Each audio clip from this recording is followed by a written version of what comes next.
ok Blue. salaamaaleykum mbokki sénégalais yi yéen ngi ci seen site Nostro TV ñu ngi ci piazza Meli Pubblicito piazza bi nga xam ne histoire la ci Napoli tey fii la ñëw pour fermare pour manifestation bi nga xam ne tey loi Italie nga xam ne jël nañ ko muy tey affaire immigration yi benn Napoli tey ñu ngi bëgg a tabax benn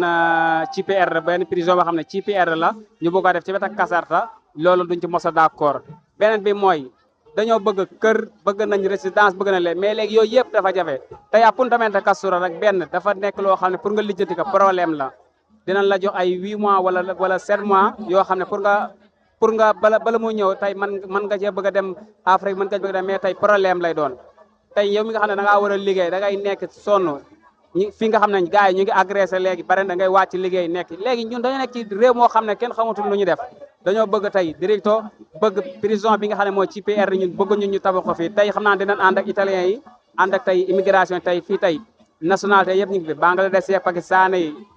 Sri Lanka yi Sénégalais Gambien Malien yi bay saane boo yaakaar ak tey mi ngi ci fii nii